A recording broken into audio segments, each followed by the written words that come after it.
बोले गजानन महाराज की जय। मित्रों, आज है गणेश चतुर्थी यानी सकट चौथ।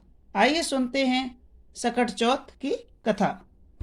सकट चौथ व्रत कैसे करना चाहिए, आइए ये भी जान लेते हैं। सकट चौथ का व्रत माघ मास की कृष्ण पक्ष की चतुर्थी को किया जाता है। इस दिन संकट हरण गणपति गणेश जी की तथा चंद्रमा का पूजन होता है। निराहार व्रत रखा जाता है और तारों और चंद्रमाओं को अर्घ दे करके व्रत खोला जाता है। पूजा विधि: सुबह पहले सिर धोकर नहाएं, महावर लगाएं और सफ़ेद तिल के गुड़ के लड्डू बनाएं और एक पाटे पर जल का लोटा रखकर रोली चावल से पूजन करें।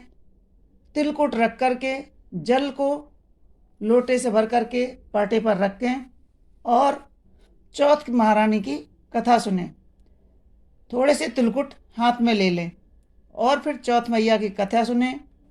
शाम को अर्घ दे करके भोजन करें और जब खाना खाएं तो तिलकुट जरूर खाएं। आइए सुनते हैं देवरानी जिठानी और सकट गुसाई की कथा। एक देवरानी जिठानी थी। जिठानी बहुत गरीब थी। देवरानी के घर उसका सारा कार्य करने जाती थी। वहाँ से उसे एक सेर जौ मिलते थे, उससे अपना गुजारा चलाती थी। एक दिन सकट चौथ पड़ी। जिठानी ने उस दिन देवरानी के घर न जाकर अपने घर में ही साग बथुआ की पूड़ियाँ बनाकर कहानी सुनी और व्रत किया। जब उसके पति लौटकर आए और उन्होंने भोजन में जब साग बथुआ की पूड़ियाँ देखीं तो गुस्सा होकर अपनी घरवाली को यानी अपनी पत्नी को बहुत पीटा। वह बेचारी पिटकर एक कोने में जाकर लेट गई।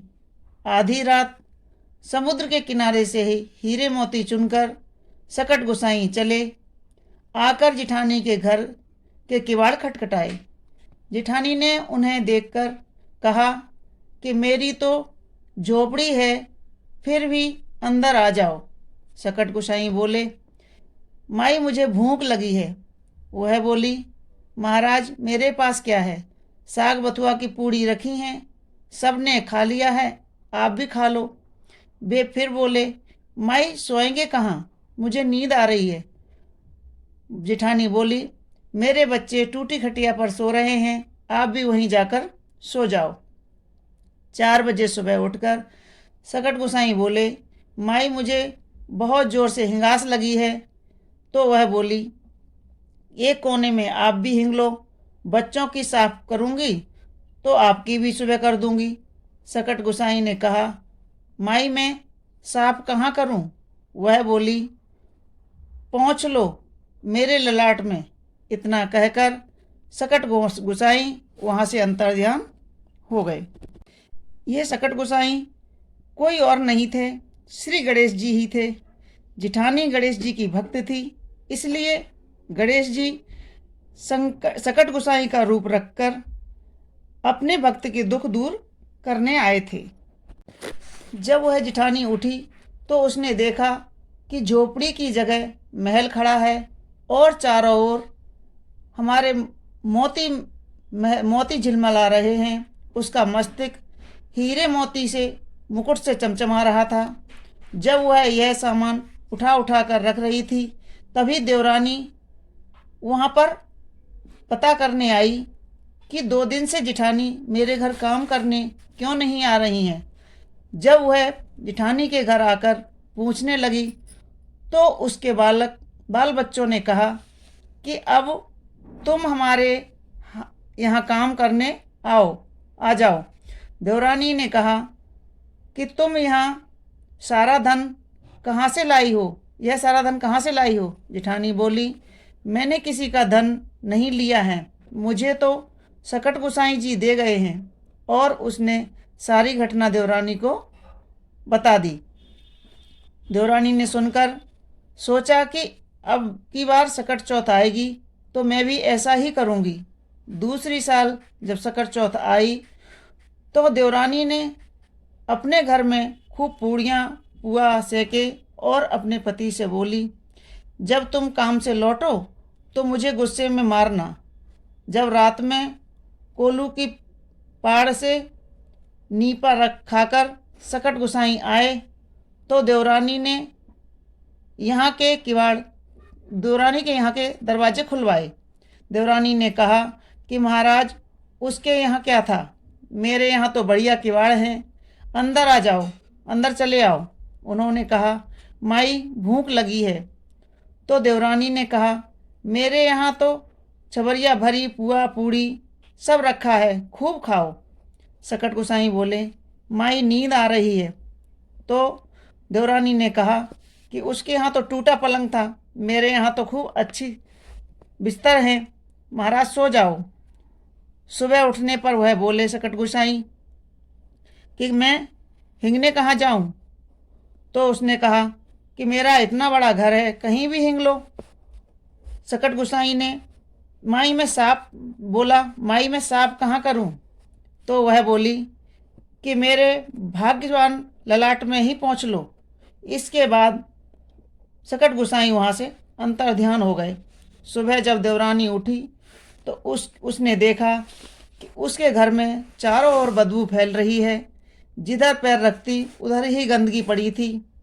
अब देवरानी का पारा 7वें आसमान पर चढ़ गया। वह जिठानी के पास पहुंची और बोली कि तुम कहती हो कि तुम्हें सकट गुसाई ने दिया है सब कुछ, लेकिन मेरे यहाँ तो कुछ नहीं दे गए, तुम जरूर किसी को ठक्कर लाई हो। जिठानी बोली, बहन मैं किसी को ठक्कर नहीं लाई हूँ, मुझे ये सब सकट गुसाई जी ने दिया है।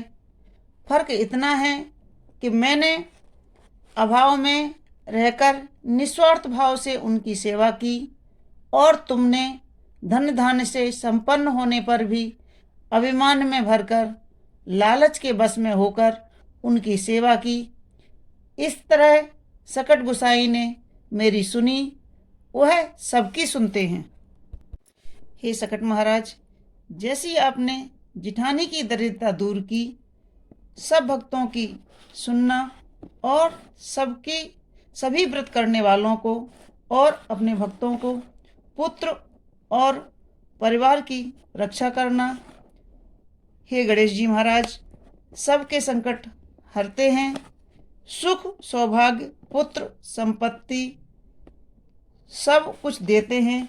इस व्रत करने वालों को सब दरिद्रता दूर होती है और जो गणेश जी पर विश्वास रखकर व्रत करते हैं, उन पर भरोसा करते हैं, उनकी सभी इच्छाएं पूरी होती हैं। इसमें लेश मात्र भी संदेह नहीं करना चाहिए। गणेश चतुर्थी का व्रत करने वाले बहनों को गणेश चतुर्थी का उद्यापन अवश्य करना चाहिए।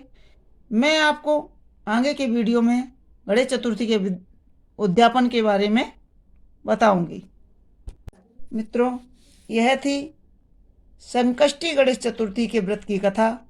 आपको हमारी कथाएं कैसी लगती हैं हमें कमेंट्स बॉक्स में ज़रूर लिखें और हमारे वीडियो को लाइक करें, शेयर करें और हमारे चैनल को सब्सक्राइब अवश्य कर लें ताकि आगे आने वाली कथाएं आपको इसी तरह सुनने को मिलती रहें। धन्यवाद। बोलो गजानन महाराज की जय।